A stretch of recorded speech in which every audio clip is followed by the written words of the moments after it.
Morning बच्चों, Namdev classes में आप सभी बच्चों का स्वागत है बेटा।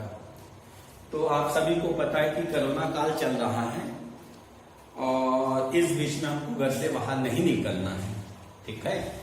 और गवर्नमेंट के द्वारा लॉकडाउन भी लगा दिया गया है, तो घर में बैठे बैठे आप लोग बोर भी हो रहे होंगे। तो इसलिए मैं नामदेव क्लास की ओर से physics, chemistry, bio, physics, chemistry, maths का वीडियो प्रोवाइड कर रहे हैं बेटा। और उस वीडियो को आप लगातार देखिए ताकि आपको बोर नहीं लगेगा। बेटा याद रखना, 2 साल अपने आप को संभाल लो, कक्षा 11वीं और 12वीं संभाल लो, ठीक है। और अगर कक्षा 11वीं और 12वीं संभाल लिए तो आपका जिंदगी स्वर्ग बन जाएगा बेटा, ठीक है। इसलिए मेरे प्यारे बच्चे, मैं आपसे अनुरोध करूंगा कि नामदेव क्लासेस के सभी वीडियो को आप बिल्कुल एक अच्छे से देखते जाइए। हम आपको नोट्स देंगे, बेसिक बताएंगे, क्योंकि अभी में भी स्कूल खुलने की कोई संभावना नहीं है बेटा। जब तक आपको छोटी छोटी चीजों की जानकारी नहीं होगा, ऑर्बिटल क्या है, कक्षा क्या है, कितने इलेक्ट्रॉन्स रहते हैं। 11वीं तो आपका स्टार्टिंग बेसिक है बेटा, 11वीं बेस है, ठीक है। बेस अगर मजबूत है तब तो मजा आता है, नहीं तो बेस अगर मजबूत नहीं है तब तो फिर दिक्कत होती है बेटा, ठीक है। तो याद रखना, जैसे कि कहावत है ना बेटा, हमारी केमिस्ट्री में कक्षक होते हैं, कक्षक सबसेल बोलते हैं, उपकोष। तो सबसे पहले आप लोग अपनी जानकारी में याद रखना, एस कक्षक में 2 इलेक्ट्रॉन, पी में 6, डी में 10 और एफ में 14 इलेक्ट्रॉन होते हैं। सबसे पहले आप अपनी बुद्धि में बैठाना, एस कक्षक में 2 इलेक्ट्रॉन, पी कक्षक में 6 इलेक्ट्रॉन, डी में 10, एफ में 14। एस मतलब एक डब्बा बनाते हैं, एक इलेक्ट्रॉन क्लॉक और दूसरा एंटी क्लॉक। मैं तो अपने जीवन में ऐसे ऐसे बच्चे देखा हूं, जब मेरे पास 12वीं पढ़ने आते हैं तो उनको इलेक्ट्रॉन भरना भी नहीं आता। वो बच्चा आता है ऐसा करके बोल देता है, तो उनकी बेसिक खराब थी बेटा। तो मैंने बोला ना, ऐसा पढ़ो बेटा कि नॉलेज रहे अपने को। पास होने के लिए क्या पढ़ना, डिग्री के लिए क्या पढ़ना, नॉलेज के लिए पढ़ो।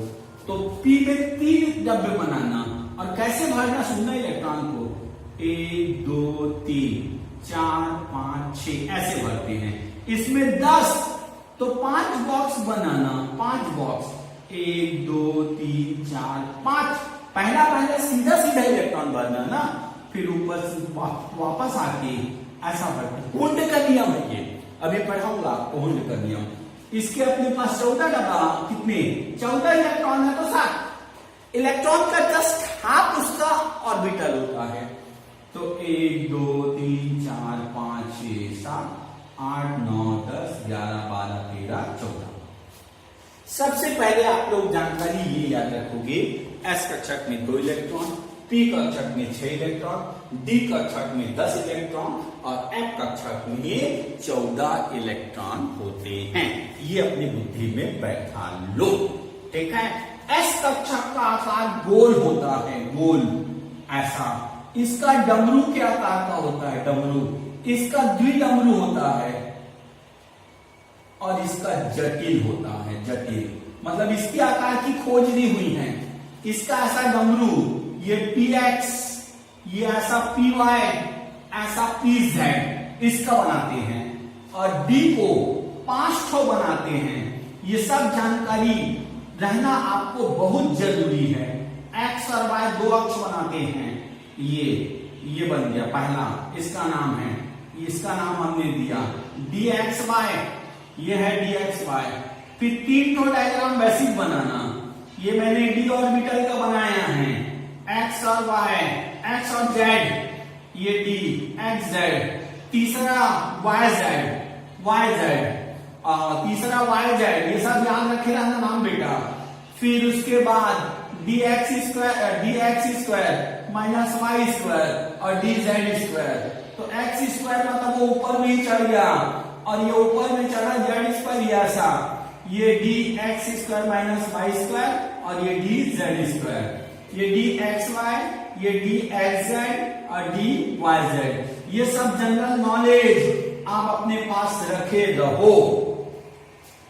एस एस कक्षक में 2 इलेक्ट्रॉन होते हैं जिसकी आकार गोल, पी कक्षक में 6 इलेक्ट्रॉन होते हैं जिसकी आकार डमरू के आकार का, पी एक्स ऐसे बनता है, पी वाई ऐसे बनता है, पी जेड ऐसे बनता है, याद रखे रहना।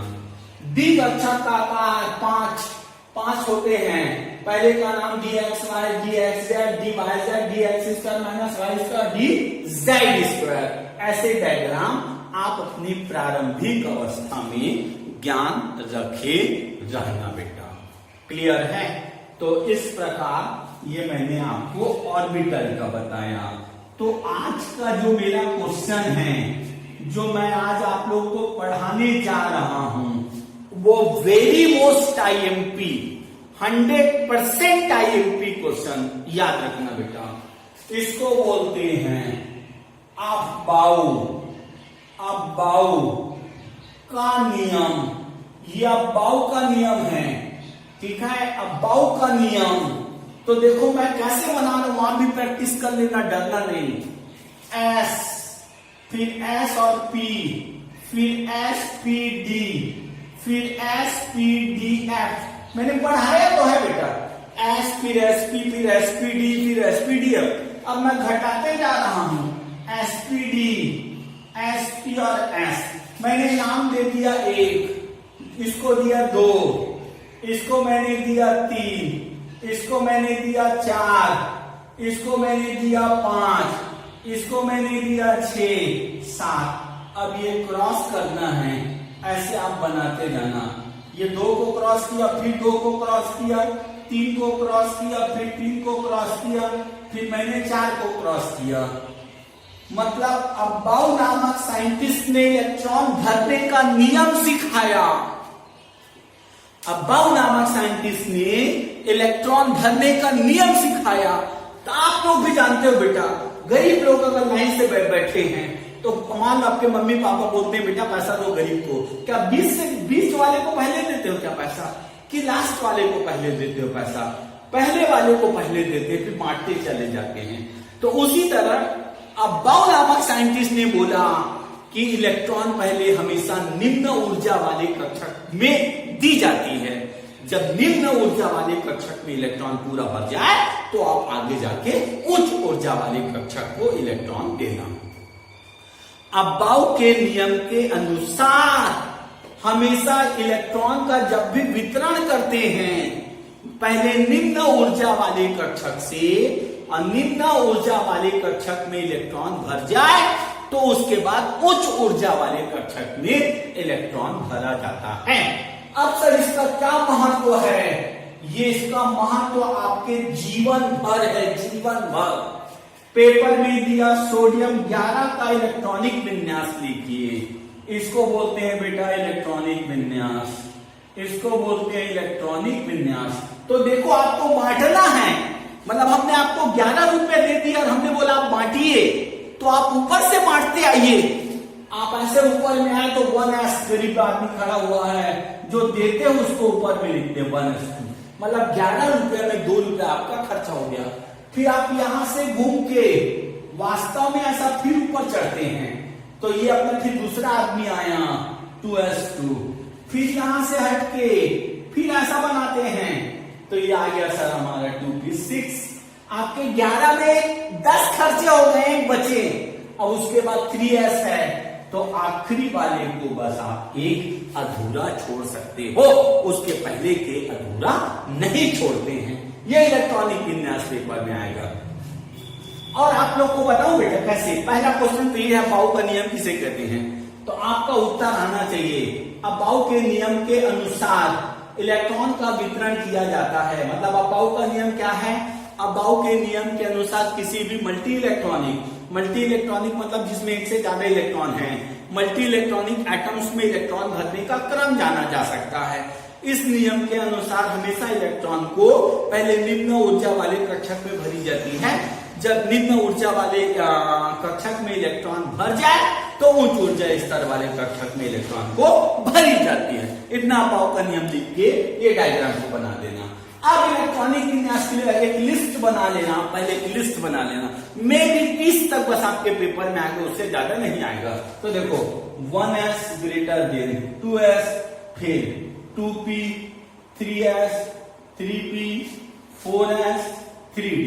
इतना को रटे रहना, इतने में आपको फिलहाल तो काम चल जाएगा इतने में। तो मान लो पेपर में दिया कार्बन 6 है तो 1s2, ये ग्रेटर देन मत देना ना, मतलब हम जा रहे हैं मतलब ऊर्जा बढ़ रहा है, फिर इसको नहीं देखना पड़ेगा हमको ना। फिर वो बेटा 2s2, फिर 2p में 6 में कितने बचे 2, तो यहां 2 डाल। ठीक है, अब इतने को बस याद रखे रहो, इतने को बस याद रहो। पेपर में आपके 11th में इतने बस पूछा जाएगा, याद रखे रहना ना। ये मान लो पेपर में दिया मैग्नीज 25 का इलेक्ट्रॉनिक विन्यास लिखिए, तब 1s2, फिर देखते जाओ बेटा 2s2, फिर 2p में 6, फिर 3s2, फिर 3p6, बीच बीच में गिनते जाना, 25 से ज्यादा ना हो। ये हो गया 10, 18 हो गया, फिर 4s2 20 हो गया, और 3d में 5। इस प्रकार इसको इलेक्ट्रॉनिक विन्यास बोला जाता है, और इलेक्ट्रॉनिक विन्यास पेपर में पूछा जाता है। मान लो पेपर में दिया कैल्शियम 20 का इलेक्ट्रॉनिक विन्यास क्या होगा, ये इतना बस रट डालो बेटे, इतना बस। आंसर 1s में 2, 1s में 2 भरा, 2s में 2 भरा, 2p में 6 भरा, 3s में 2 भरा, 3p में 6 भरा, ये हो गया 4, ये हो गया 10, ये हो गया 12, ये हो गया 18, 4s2, ये अपने पास आंसर आ गया। मान लो कोई भी क्वेश्चन दे दे, पेपर में दिया कोबाल्ट 27 का इलेक्ट्रॉनिक विन्यास क्या होगा, कोबाल्ट 27 का इलेक्ट्रॉनिक विन्यास, answer 1s2, 2s2, 2p6, 3s2, 3p6, 4s2, 4s तक 20 आता है, बचा कितना 7, 3d में 7। क्लियर बेटा? तो इस प्रकार अबाउ के नियम के अनुसार किसी बहुपरमाणु इलेक्ट्रॉन में, किसी बहु इलेक्ट्रॉनिक परमाणु में इलेक्ट्रॉन के भरे जाने का क्रम जाना जा सकता है। इस नियम के अनुसार हमेशा इलेक्ट्रॉन को पहले निम्न ऊर्जा वाले कक्षक में भरी जाती है, जब निम्न ऊर्जा वाले कक्षक भर जाए तो उच्च ऊर्जा वाले कक्षक में भरी जाती है। ठीक है, अब अबाउ के नियम का अपवाद, कैसे अपवाद? आपकी मम्मी बोली थी पहले जो गरीब आदमी बैठा उसको 2 रुपए दो, दूसरे को 6 रुपए दो, तो आपने पहले को 1 दे दिया, मम्मी के बात को गलत कर दिया आपने। तो उसी तरह 1-2 है एलिमेंट्स जो अबाउ के नियम का अपवाद है, वो है क्रोमियम 24 और कॉपर 19।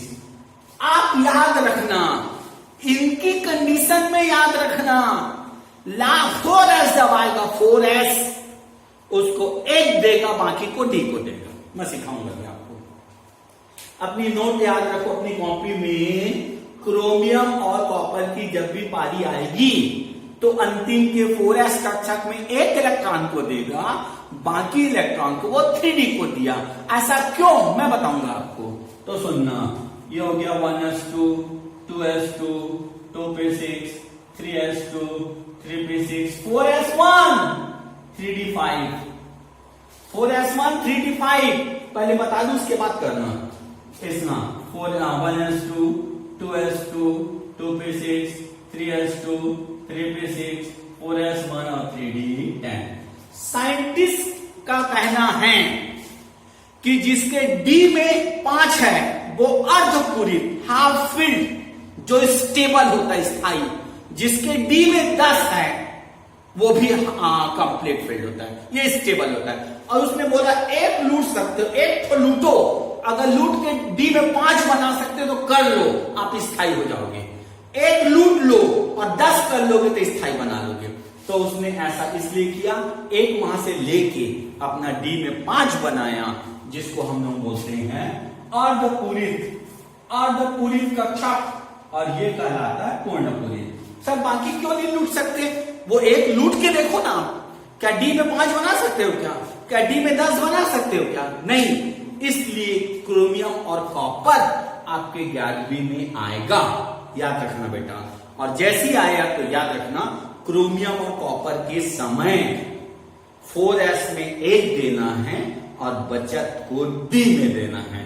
इस प्रकार अबाउ साइंटिस्ट के अनुसार इलेक्ट्रॉन को हम पहले निम्न ऊर्जा स्तर वाले कक्षक में भरते हैं, फिर उसके बाद उच्च ऊर्जा स्तर वाले कक्षक में इलेक्ट्रॉन भरते हैं। क्लियर बेटा? तो आज मैं यही रख रहा हूं और घर में रहिए, सुरक्षित रहिए, हमारा वीडियो देखिए, अपने सारे दोस्तों यारों को भी बताओ कि नामदेव सर बहुत अच्छा पढ़ा रहे हैं, विथ नोट्स देते जाएंगे बेटा। ठीक है? तो आप अपने दोस्तों को बता के भी हमारा प्रचार करो बेटा। Okay, good luck.